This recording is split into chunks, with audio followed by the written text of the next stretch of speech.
근데 야권 이야기로 한번 가보겠습니다. 지금 야권의 최고의 이슈는 설 명절 바로 직전에 터진 박원순 시장의 출마 포기 선언이죠. 이건 포기라고 표현하기보다는 뭔가 좀 아름다운 언어로 좀 얘기해 줘야 되지 않을까요? 대승적인 어떤 결론 뭐 이런 방식으로. 박원순 시장의 대선 불출마는 두 가지 지점이 있다고 봐요. 좋은 점부터 먼저 말씀드릴게요. 지지율은 안 오르고요. 그리고 박원순 시장, 김부겸 의원 또 이재명 시장까지는 야권 공동경선, 공동정부론까지 한 발 더 나아갔어요. 그것이 이제 받아들여지지 않고 김부겸, 박원순 측에서는 민주당에서 나온 경선 룰에 대해서 불만을 표시했단 말이에요. 그런 과정 중에 박원순 시장이 출마를 포기한 건데 가장 좋은 그림은 안주해 주는 거라고 저는 일단 봤고요. 그게 이제 좀 아쉬운 점이고 좋은 점이라고 할 수 있는 부분은 출마를 포기하긴 하지만 탈당 같은 건 절대 안 해. 일단 선도 좀 그어줬다라고 보면은 아쉽기는 하죠, 솔직히 말씀드리면. 근데 정치인이라는 건 전체를 위해서 자기를 희생할 때가 있고 내 입장에서 이게 너무 스타일 구겨졌다가 나중에 정말 들러리로만 전락하느니 차라리 일찍 대선 접고 판 자체를 이렇게 객관적으로 한번 보고 싶다 이런 생각 좀 들었을 거라고 생각이 들거든요. 1000만 서울 시민의 살림을 맡고 있는 굉장히 중대한 지자체장입니다. 서울이라는 의미는 뭐 인구 수를 떠나서 경제적으로도 그렇고 정치적으로도 그렇고 굉장히 중요한 부분이거든요.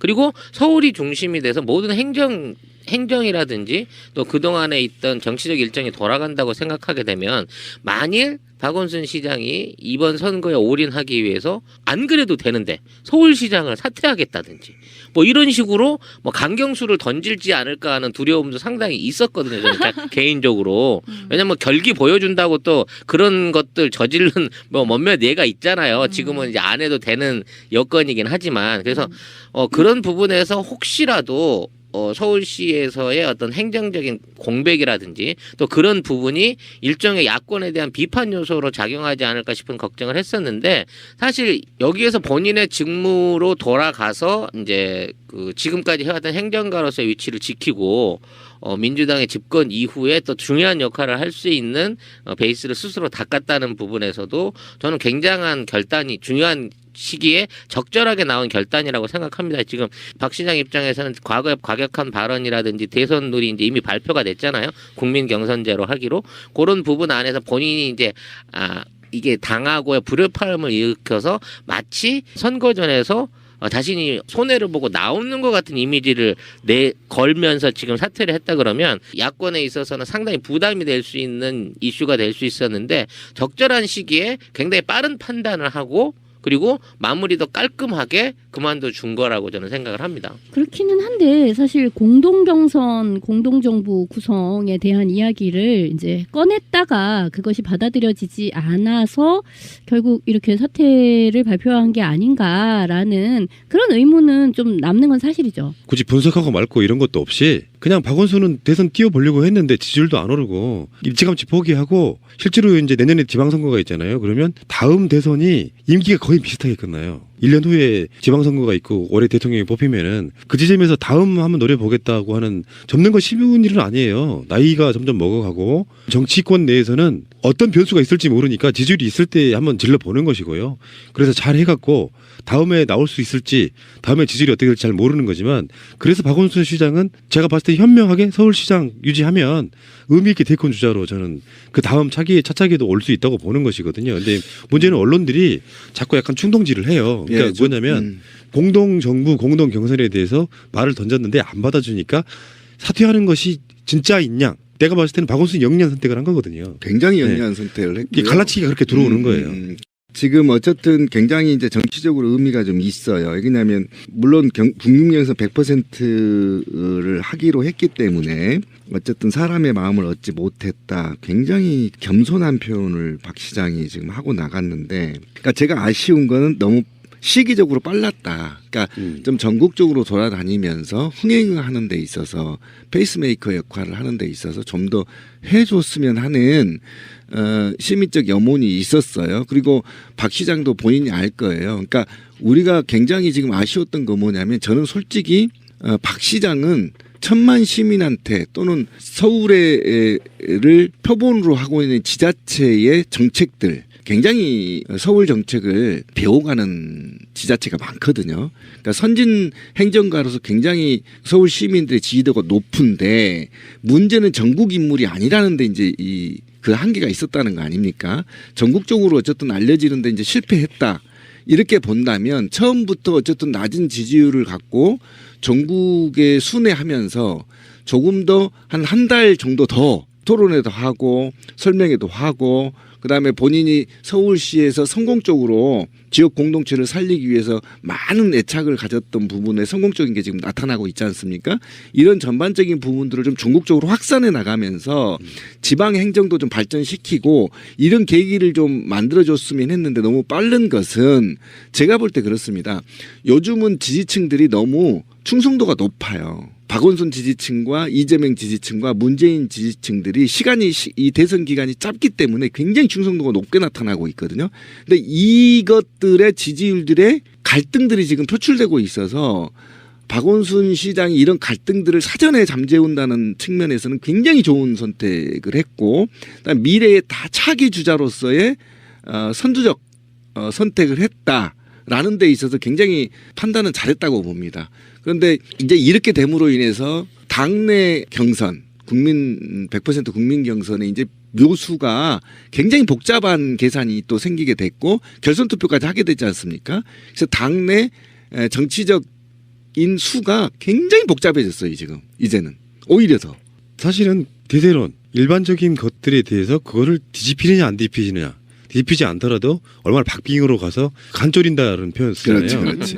그런 식으로 이렇게 뭔가 드라마를 보는 것 같은 재미. 근데 그런 드라마틱한 걸 연출하려 그러면 뒤집는 것이 가장 드라마틱한 연출이거든요. 어떤 면에서 보면은.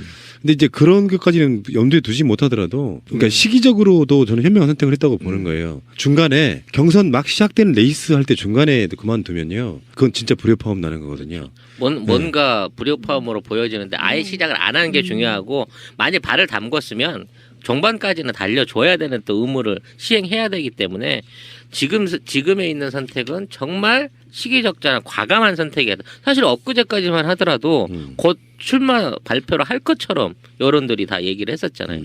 저도 이틀 전에는 출마하는 줄 알았는데 갑자기 불출마 선언을 하는 바람에 깜짝 놀랐어요, 저도. 어차피 지금 지자체장을 내려놓지 않고 경선에 뛰어들게 되면요. 후보가 되지 못하는 경우에는 지자체장으로서 선거운동 못합니다. 다른 후보의 선거운동을 못한다고요. 그러니까 그런 측면 여러 가지 측면들이 고려됐을 때 박원순 시장은 다음 대선에서 사실 꽤 의미 있게 대선 주자로 뛸 가능성이 높아요. 만약에 민주정부로 정권이 바뀌었다고 쳤을 때요. 그 다음에 누가 대통령이 되느냐는 두 번째 문제고 남아있는 사람들 중에 만약에 이런 경우 있잖아요. 문재인이 대통령이 되고 이재명이 남아있는 상황.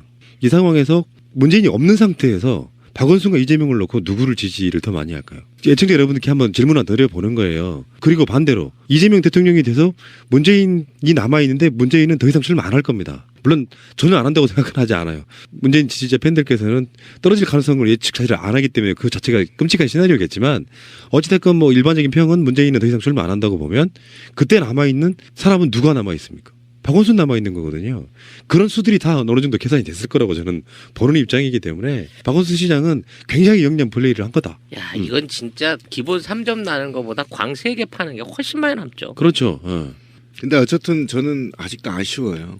좀 한 달만 더 전국을 쑤시고 다니면 안희정, 박원순, 이재명, 문재인 전국으로 김부겸까지 쑤시고 다녔더라면 사실은 제가 아까 박 시장하고는 우리가 이제 교섭하는 관계잖아요. 저희 공무원 노조하고. 그럼 굉장히 선진적이고요. 노조에서도 호응을 굉장히 많이 받습니다. 그리고 박원순 시장이 지난 시정을 펼치면서 굉장히 아래로부터의 굉장히 혁명을 조용히 하고 올라온 제도들이 굉장히 많아요. 그러니까 그런 것들을 전국에 확산시키면서 경상도 쪽에 특히 폐쇄적인 공직사회를 좀 변화시키고 정치인들을 좀 마인드를 오픈시킬 수 있는 좋은 기회였는데 사전에 그만둠으로 인해서 박원순이 갖고 있는 새 확장력? 아니 박원순이 갖고 있는 행정의 선진적인 행정을 확산하는 데 있어서 굉장히 좀 안타깝다. 이런 생각이 들었어요. 저는 뭐 별로 그렇게 생각되지는 않고요. 그러니까 왜 이 사람이 이를테면 흥행의 판돈 내지는 불쏘시개의 역할을 하지 않느냐라고 얘기하는 거는 나는 뭐 이 사람에게 뭐 맡겨놓은 거 없이 너무 뭔가를 이렇게 노력 봉사를 요구하는 것인가라는 생각도 들고 사실 이분은 만약에요 지금 같은 조기 대선의 상황이 아니라 12월에 대선을 하는 상황이었다고 한다면 훨씬 더 낫지 않았을까라는 생각이 들어요. 좀 더 차근차근하게 자신의 어떤 시정에서 보여주었던 행정가적인 능력 같은 거를 좀 더 10분 홍보하면서 좀 더 좋은 레이스를 달릴 수도 있었을 텐데 지금 이렇게 갑자기 와사리판이 나는 판에 지금 뭐 어떻게 여기에서 여론을 주도해야 될지가 뭔가가 조금 그 레이스 그 시작점 이런 데에서부터 뭔가 좀 안 맞았던 것이 아닌가라는 아쉬움이 예. 좀 있고요. 그리고 사실 저는 이렇게 되면 차기에 총리 1순위 아니에요? 그건 아니지. 서울시장 그런가요? 가면 삼선 도전할 서울시장. 거고요. 그래요? 삼선 연임이 있기 때문에 그 다음엔 아예 출마를 못 해요. 그러니까 다음 대선이 시작되는 시점과 지방선거가 이렇게 거의 비슷한 시기라 그러면 굉장히 출마하긴 딱 좋은 분이고요. 차기의 대선에 나온다? 서울특별시에 그러니까 서울특별시라고는 말 그대로 특별한 곳이잖아요. 그리고 아까 신민님 말씀하신 것처럼 박원순 시장이 전국적인 지명도가 떨어져서 저는 인기가 없다는 것보다는 제가 생각했을 땐 그래요. 그건 지명도의 문제가 아니라 내가 봤을 때 야권의 캐릭터가 겹친 사람들이 많어. 그렇죠. 그러니까 비슷한 캐릭터인데 조금 더 매력적인 이재명이 있고요. 또 비슷한 캐릭터인데 조금 더 매력적인 문재인이 있었던 거예요. 그러니까 나라면 내가 박원순 시장님이 다음 대선쯤 가까워져가지고 저를 불러주시면은요 연예인들처럼 이미지 컨설팅을 좀 해드릴 생각이 있어요. 그런 사람이 왜 없겠어요. 아니야. 이것 때문에 망했다니까요. 최근에. 예, 최근에 저도 들은 게 선거 있는데. 전략의 문제 같은 것들이 뭔가 캠프가 지금 삐끗했습니다. 판을 읽지 못해갖고 거기서 약간 주저앉은 측면이 그렇죠. 있어요. 그러니까 오히려 정치권에 있는 분들이 모르는 것들이 많다니까. 오죽했으면 내가 민주당의 그 현역들을 상대로 SNS에서 대처하는 어떤 심적 요건들에 대해서 강의를 하려고 했다니까요. 그 정도로 잘 몰라요. 이방분들이 우리 생각하는 것보다. 예, 그리고 캠프에서도 문제가 좀 있어서 예. 예, 있던 걸로. 그런데 어쨌든 제 욕심은 박원순 시장이 시장 한 번 더 했으면 좋겠어요. 안 하세요. 되나? 지금 왜냐면- 잘하고 있어요. 아니 뭐 삼선 도전하면 뭐 네, 할 수 굉장히 있겠죠. 잘하고 있어요. 대통령 민주개혁 세력, 서울시장 민주개혁 세력 이렇게 투톱처럼 가면 그렇죠, 그렇죠. 심적으로 느끼는 안정감도 좀 있고 굉장히 그래요. 높습니다. 예. 그런 그림 그리면 재밌겠네 정말. 이번에 촛불 같은데 박원순 시장이 보이지 않게 얼마나 많은 조력을 정말 했어요. 대단하신 분이에요. 판을 사실. 깔아준 거죠. 사실. 그리고 저는 그 강화문에 자주 가는데 비나 눈이 많이 오면 조용히 혼자 작업복 입고 쓱 나타나요 광화문에. 그래서 토닥토닥 거려주고 가시고 이런 정치인이 과연 있었나요? 5월 말 6월 초에 지방선거가 치러지거든요. 네. 그렇게 되면은 이번 4월 달 정도에 뽑히는 대통령의 1년 정도 지났을 때 선거가 시작되는 거예요. 근데 조기숙 교수 이론에 의하면 뭐야? 전망 투표예요, 회고적 투표예요. 전망적 투표하잖아요. 그러니까 그 지방선거는 지금 무조건 압승하죠. 압승할 가능성이 되게 높은 선거가 될 가능성이 높아서 박원순 시장 삼선하시고요. 조금 더 매력을 갖춰야 됩니다. 길거리 현장에 나갔을 때 이재명의 매력은 그 길거리에서 확실히 보여준 측면이 있거든요. 확 주는 매력이 있는데 무대 위에 올라가서도 박원순 시장은 이재명 같은 매력은 사실 없었던 게 사실이에요. 일 잘하는 걸로만은 대중 정치인이 되기는 힘들어요. 선동성이 이미지, 부족하죠. 선동력이 네, 좀 떨어진다는 선동력이. 부분. 네. 자 그러면 그 이야기를 조금 더 확대시켜가지고 지금 우리가 민주당 경선 룰이 기본적으로 지금 완전 국민 경선제를 확정 지었단 말이에요. 예. 그렇죠. 그러니까 국민들 표와 당원들 표와 대의원들 표가 똑같은 1표로 계산되는 거고요. 그렇죠. 그럼 민주당의 지금 계획이 뭐냐면요. 선거인단을 200만 명 모집하겠다는 거거든요. 그거거든요. 참여장을 확 열어놔 버려야 이게 이제 일종의 대세를 확정 지을 수 있는 여론전에서도 훨씬 유리한 부분이 있고 그동안 폐쇄성을 못 면했던 게 지금 그 우리 정당들의 문제거든요. 뭐 정당법에도 문제가 있어요. 공무원이라든지 뭐 이런 국가기관하고 연관된 사람들은 아예 정당에 가입을 못하게 한 부분이 있어서 그런 것들이 있었는데 그건 나중에 개선을 하더라도 이번 선거 인단 그 모집에 있어서는 당원이 아닌 사람들도 그리고 또 정치적으로 내가 뭔가를 펼쳐보고 싶었던 많은 사람들에게 문화가 좀 확실하게 개방될 수 있는 뭐 어디 지역에서 더 뽑고 뭐 인구 대비로 더 뽑고 뭐 이런 식이 아닌 정말 골고루의 표본을 끌어올릴 수 있는 그런 어떤 그 대형 선거 이벤트가 될 수 있었으면 좋겠어요. 200만이 넘더라도 만약 참여자가 더 많이 늘어난다 그러면 더 많은 사람들이 참여하는 게 어떨까 싶은 생각도 들어요. 근데 이게 글쎄 다 문제가 없나요? 그 이를테면 당원이 내가 당원에 가입을 하면 대통령 그 경선의 상태에서 뭔가 더 표를 행사할 수 있을 거라는 그런 기대를 가지고 입당을 한 사람들도 굉장히 많단 말이에요. 그러니까 그거를 오해를 하신 분들이 있는데 투표가 따로 치러져요. 그러니까 등가만 동일하게 돼 있는 것이고요.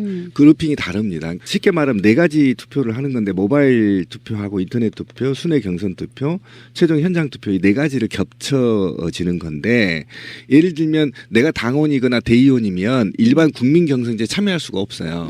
나름대로 이게 등가로 작용을 하지만 내가 당원이라고 해서 당원의 권한을 행사하지 못하는 게 아니라고. 나는 당원으로서 다 투표할 권한이 있는 거잖아요.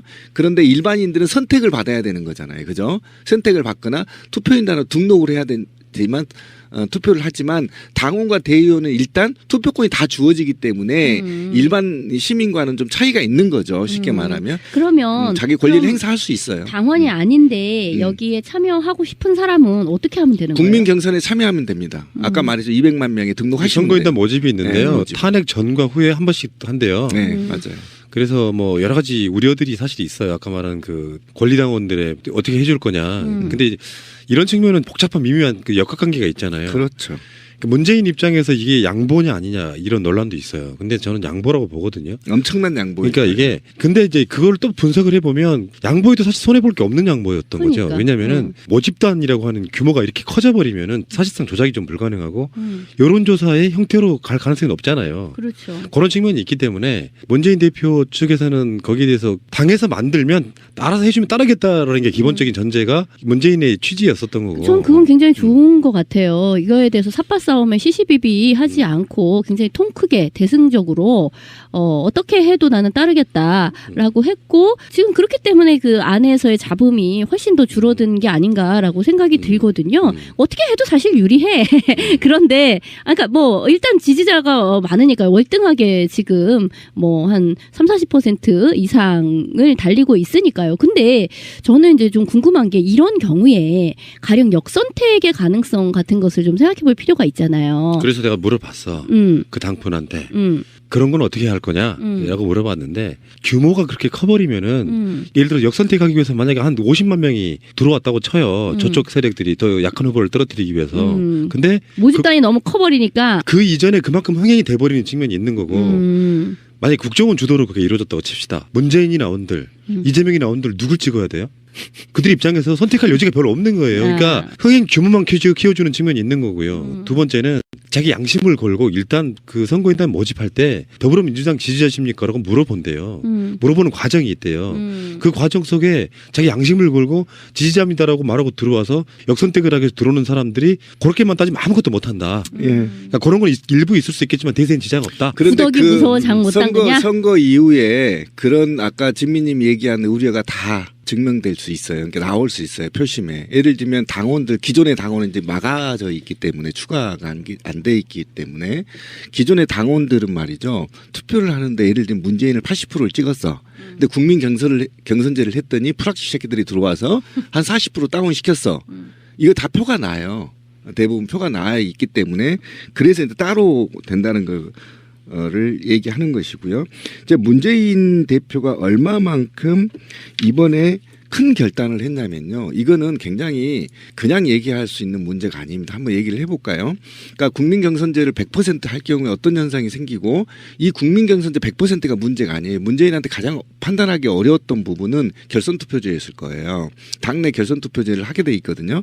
그런데 뭐냐면 이거는 수가 굉장히 복잡하게 돼요. 결선투표를 할 경우에. 예를 들면 50%를 한 후보가 넘지 않았을 때에는 다시 1, 2와 2위를 놓고 다시 투표를 하고 돼 있거든요. 그 투표인단은 기존에 1차 때 등록한 사람은 그대로 돌리거든요. 그러면 만약에 문재인 대표가 49% 나오고 이재명 후보가 30%가 나오고 김무겸이 안희정이 한 20% 정도 나왔다고 쳐요. 그러면 예를 들어서 제가 말씀드리는 거예요. 현실과는 다를 수 있어요. 그러니까 이재명 후보와 나머지 기타의 김부겸이나 안희정 후보들을 지지자들이 뭉쳐서 결선 투표 때 이재명 후보를 찍어버리면 문재인이 떨어지는 거거든요. 엄청난 결단력을 갖고 문재인은 했다는 겁니다. 문제는 문재인 후보가 왜 이렇게 결단을 내렸냐면 문재인은 원래 완전 국민 경선제 DNA가 있었어요. 과거에도 계속 이걸 주장했던 겁니다. 그런데 안철수나 그때 당에 있었을 때 김한길이나 다른 후보들이 국민 경선을 사실은 못하겠다고 했던 겁니다. 그래서 가중치를 따로 뒀던 거예요. 근데 문재인 후보는 오래전부터 완전 국민 경선제를 했다. 이것이 바로 아까 말한 대로 그대로 200만 투표인단을 모집해서 한 번 더불어민주당을 찍어본 사람은 본선에서 또 더불어민주당을 찍을 가능성이 높다라는 표의 확장성 때문에 계속 주장을 했던 겁니다, 사실은. 그런데 이거를 과거에 김한길과 안철수 등등이 계속 받아들이지를 못해서 가중치를 다르게 줘서 했던 것이지. 그래서 사실은 이번에는 통 크게 문재인 후보가 굉장히 큰 결단을 내린 거예요. 작은 결단이 아니에요. 요 시작점은 이렇게 보시면 돼요. 저번에 추미애 뽑히는 선거 있었죠. 그렇죠. 그 선거가 이제 안철수가 당을 깨고 나갈 때 문재인 지키자고 모여드신 당원들이 사실상 그 선거를 좌지우지해버렸어요. 그렇죠. 네. 권리당원 투표에서 다 당락이 결정이 돼버렸단 말이에요. 역전이 됐죠. 그렇게 되면은 어떻게 되냐면은 친노 패권 이야기가 나올 수밖에 없어요. 그 경선을 그냥 그렇죠. 쥐고 있으면. 그렇죠. 근데 지금의 정치 패러다임 속에서는 막 고집을 부리는 사람보다 오히려 양보하는 사람 지지율이 올라가더라. 맞습니다. 요거를 정확하게 어떤 흐름을 저는 보고 있다고 보고요. 그래서 결선 투표제는 사실 위험할 수 있는데요. 정치 공학적으로 봤을 때는 다 내려놓고 나니까 결선 투표까지 안 갈 가능성이 높아졌어요. 뭐냐면은 여기서 안희정의 지점이 있잖아요. 그렇죠. 실제로 지금도 문재인 지분이랄까 이런 게 한 50% 육박한다고 보고요. 지금 그러니까 민주당 지지자들로만 뭔가를 한다면. 근데 거기서 안희정이 얻는 표가 문재인한테 가겠습니까? 이재명한테 가겠습니까? 그런 계산들로 봤을 때 그렇죠.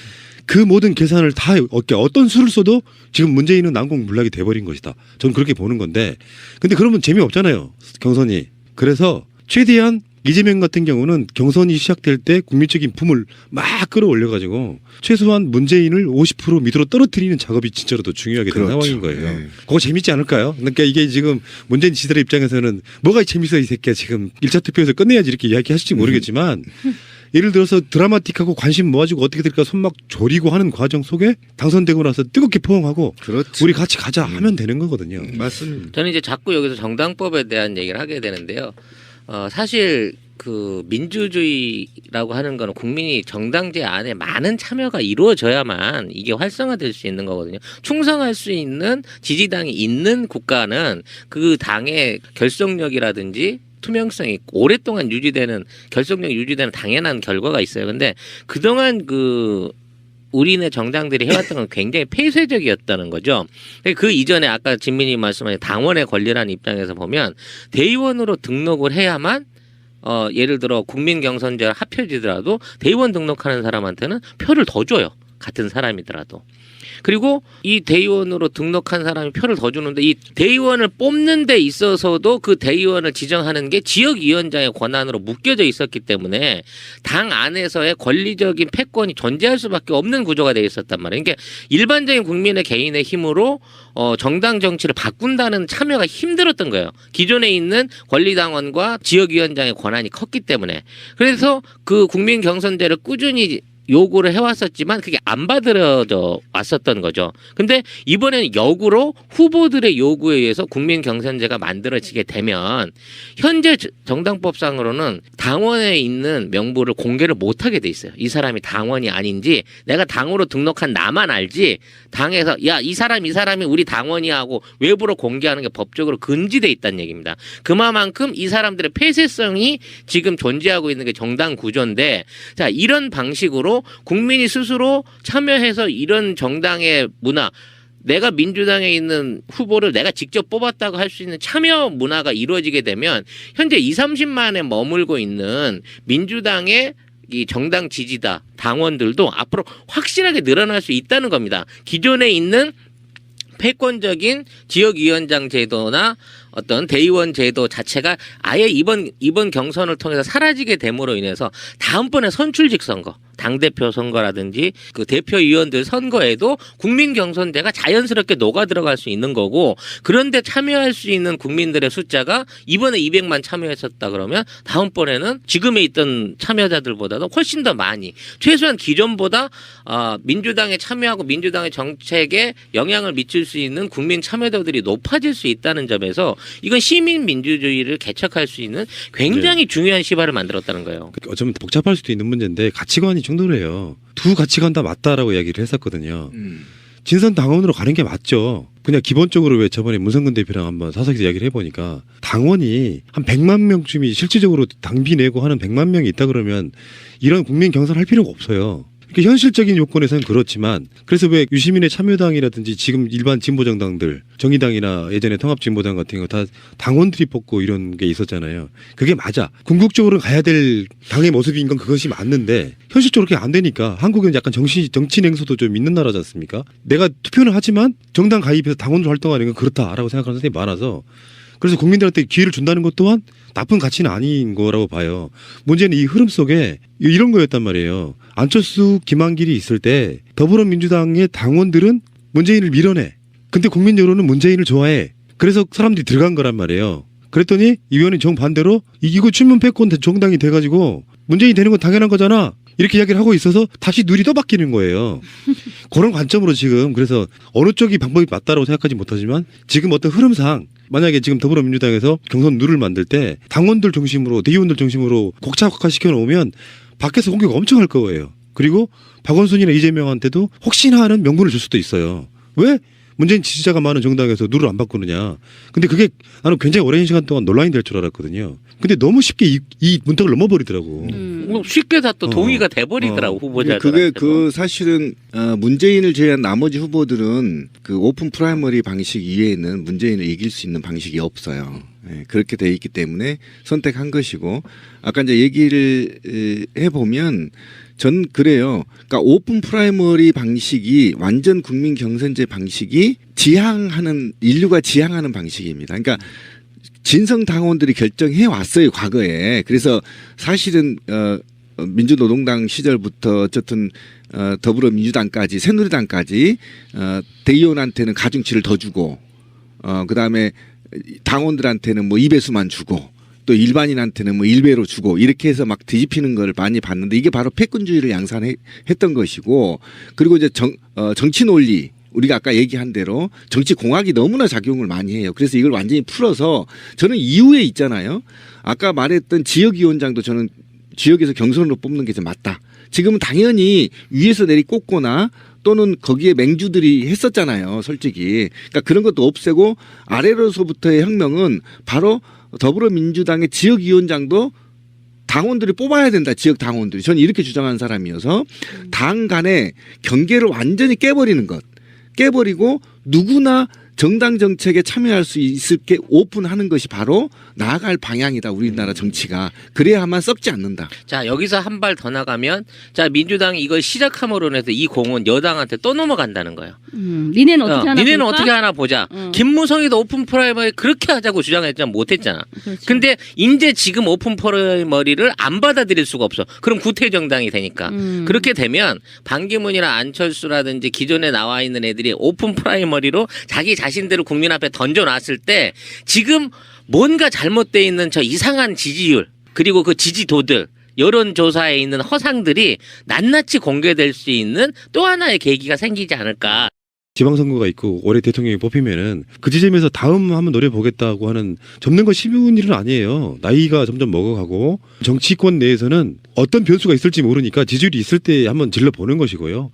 그래서 잘 해갖고 다음에 나올 수 있을지 다음에 지지율이 어떻게 될지 잘 모르는 거지만 그래서 박원순 시장은 제가 봤을 때 현명하게 서울시장 유지하면 의미 있게 대권 주자로 저는 그 다음 차차기에도 올 수 있다고 보는 것이거든요. 근데 문제는 언론들이 자꾸 약간 충동질을 해요. 그러니까 뭐냐면 공동정부 공동경선에 대해서 말을 던졌는데 안 받아주니까 사퇴하는 것이 진짜 있냐. 내가 봤을 때는 박원순이 영리한 선택을 한 거거든요. 굉장히 영리한 선택을 했고요. 이 갈라치기가 그렇게 들어오는 거예요. 지금 어쨌든 굉장히 이제 정치적으로 의미가 좀 있어요. 왜냐하면 물론 국민경선 100%를 하기로 했기 때문에 어쨌든 사람의 마음을 얻지 못했다. 굉장히 겸손한 표현을 박 시장이 지금 하고 나갔는데, 그러니까 제가 아쉬운 거는 너무 시기적으로 빨랐다. 그러니까 좀 전국적으로 돌아다니면서 흥행하는 데 있어서 페이스메이커 역할을 하는 데 있어서 좀 더 해줬으면 대선 접고 판 자체를 이렇게 객관적으로 한번 보고 싶다 이런 생각 좀 들었을 거라고 생각이 들거든요. 1,000만 서울 시민의 살림을 맡고 있는 굉장히 중대한 지자체장입니다. 서울이라는 의미는 뭐 인구 수를 떠나서 경제적으로도 그렇고 정치적으로도 그렇고 굉장히 중요한 부분이거든요. 그리고 서울이 중심이 돼서 모든 행정이라든지 또 그동안에 있던 정치적 일정이 돌아간다고 생각하게 되면 만일 박원순 시장이 이번 선거에 올인하기 위해서 안 그래도 되는데 서울시장을 사퇴하겠다든지 뭐 이런 식으로 뭐 강경수를 던질지 않을까 하는 두려움도 상당히 있었거든요. 저는 개인적으로. 왜냐면 결기 보여준다고 또 그런 것들 저지른 뭐 몇몇 예가 있잖아요. 지금은 이제 안 해도 되는 여건이긴 하지만 그래서 그런 부분에서 혹시라도 서울시에서의 어떤 행정적인 공백이라든지 또 그런 부분이 일종의 야권에 대한 비판 요소로 작용하지 않을까 싶은 걱정을 했었는데 사실 여기에서 본인의 직무로 돌아가서 이제 그 지금까지 해왔던 행정가로서의 위치를 지키고 민주당의 집권 이후에 하는 시민적 염원이 있었어요. 그리고 박 시장도 본인이 알 거예요. 그러니까 우리가 굉장히 지금 아쉬웠던 거 뭐냐면 저는 솔직히 박 시장은 1,000만 시민한테 또는 서울을 표본으로 하고 있는 지자체의 정책들 굉장히 서울 정책을 배워가는 지자체가 많거든요. 그러니까 선진 행정가로서 굉장히 서울 시민들의 지지도가 높은데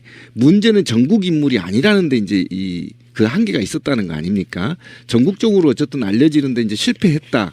이렇게 본다면 처음부터 어쨌든 낮은 지지율을 갖고 전국에 순회하면서 조금 더 한 달 정도 더 토론회도 하고 설명회도 하고 그다음에 본인이 서울시에서 성공적으로 지역 공동체를 살리기 위해서 많은 애착을 가졌던 부분에 성공적인 게 지금 나타나고 있지 않습니까? 이런 전반적인 부분들을 좀 전국적으로 확산해 나가면서 지방 행정도 좀 발전시키고 이런 계기를 좀 만들어줬으면 했는데 너무 빠른 것은 제가 볼 때 그렇습니다. 또 중요한 역할을 할 수 있는 베이스를 스스로 닦았다는 부분에서도 저는 굉장한 결단이 중요한 시기에 적절하게 나온 결단이라고 생각합니다. 지금 박 시장 입장에서는 과거에 과격한 발언이라든지 대선 룰이 이제 이미 발표가 됐잖아요. 국민 경선제로 하기로 그런 부분 안에서 본인이 이제 이게 당하고의 불협화음을 일으켜서 마치 선거전에서 자신이 손해를 보고 나오는 것 같은 이미지를 걸면서 지금 사퇴를 했다 그러면 야권에 있어서는 상당히 부담이 될 수 있는 이슈가 될 수 있었는데 적절한 시기에 굉장히 빠른 판단을 하고 그리고 마무리도 깔끔하게 그만둬 준 거라고 저는 생각을 합니다. 그렇기는 한데 사실 공동경선, 공동정부 구성에 대한 이야기를 이제 꺼냈다가 그것이 받아들여지지 않아서 결국 이렇게 사퇴를 발표한 게 아닌가라는 그런 의문은 좀 남는 건 사실이죠. 굳이 분석하고 말고 이런 것도 없이 그냥 박원순은 대선 뛰어보려고 했는데 지지율도 안 오르고 일찌감치 포기하고 실제로 이제 내년에 지방선거가 있잖아요. 그러면 다음 대선이 임기가 거의 비슷하게 끝나요. 1년 후에. 근데 야권 이야기로 한번 가보겠습니다. 지금 야권의 최고의 이슈는 설 명절 바로 직전에 터진 박원순 시장의 출마 포기 선언이죠.